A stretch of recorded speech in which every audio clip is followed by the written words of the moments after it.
Hello, and welcome to Replay Value. Ryunosuke is the only master not to be included in Fate Zero's premiere episode. And that makes sense on a structural level, since Ryunosuke is the only character to not be aware of the Holy Grail War prior to his summoning of Castor. In addition to the character being something of a wild card in comparison to the other masters, who all have really clear foils that Fate wants to draw out in the opening episode. And there are plenty of foils for the Castor duo, which we'll get to in future episodes, but for now, the question that Fate Zero looks to answer when introducing this pair is how to make that structural excision mean something tangible on the screen. And in that regard, the iconic introduction of the servant, who calls himself Bluebeard, is one of the finest. The most important point of comparison to the other summonings is how random this one feels. Ryunosuke has drawn the pentagram of blood multiple times, as we find out through the TV playing in the background, but it just happens to be on this one that it succeeds. In addition, he's unaware of the Holy Grail War, and instead of believing he's summoning a servant, he thinks he's bringing a demon. Compared to the summonings from last episode, which all felt like grandiose events with sweeping shot compositions, the orchestration, and its placement as the final story beat of the episode, Castor's summoning feels truly out of place. It's hard to overstate the heavy lean into horror in this scene. The opening shot shows us it's nighttime, with the only light source being the flickering TV, which is slowly moved over by a foot. The setup of the TV informing us about the other murder scenes with the pentagram, immediately giving way to the collapsing corpse, give you all the information you need to put together that this kid is a serial killer. And the following shots are almost impossible to see clearly because of how dark the room is, especially the bucket of blood, even before the room becomes even darker when he turns off the television.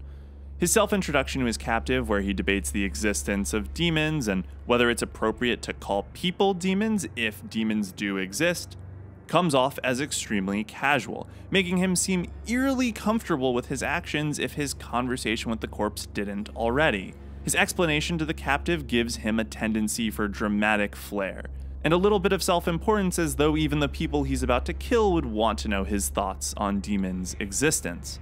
It also serves as a way to terrify the young boy as he asks the child to let itself be eaten. The dark room then gives way to the bright summoning light as Castor is brought into the world. And things start off weirdly, with Castor being all business and Ryunosuke wanting Castor to kill the kid. When Castor takes out his book, we momentarily get a mirrored reflection of Ryunosuke, book in hand, which should visually prep us for what's about to happen, which in turn matches the eerie music that rises in the background. As the shadowy figure leans over the young boy, tears in his eyes, the music cuts, right as Castor frees him from his bonds, much to Ryunosuke's dismay. There's a brief light of hope in our audience, hoping that this innocent young child will get away.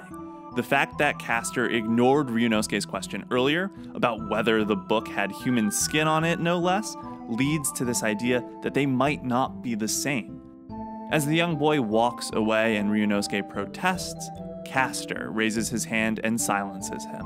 The boy opens a door which floods in light. So nice to see after trying to parse the shadows of the previous scene, as the door shows a bright day outside that this boy is about to escape to.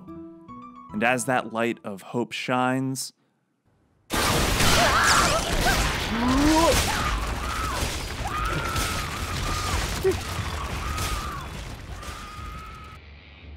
you could have hoped against hope that Castor wasn't gonna kill the kid, even though almost every element subconsciously prepped you for it.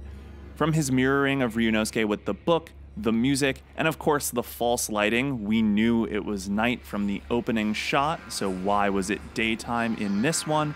But just as that child's hopes were crushed, so too was the audience's. That double subversion, the expected death, then the expected escape, and the realization that Ryunosuke succeeded in summoning a demon, or maybe ironically, a being who can summon demons, plants this sequence in the viewer's mind as the Castor duo formalize their bond over the coolness of death as the wildcard team, who will be going about their goals just a little bit differently from everyone else. This scene is also fascinating when compared with the 3 other scenes that compose the second episode, but that's the next video on Fate Zero that I'll be making sometime in the near future. If you want that video to come out sooner, give this video some love by giving it a like, comment with your thoughts, subscribe for more if you haven't already, and consider supporting the channel on Patreon. Until next time, hope you enjoyed, and thanks for watching.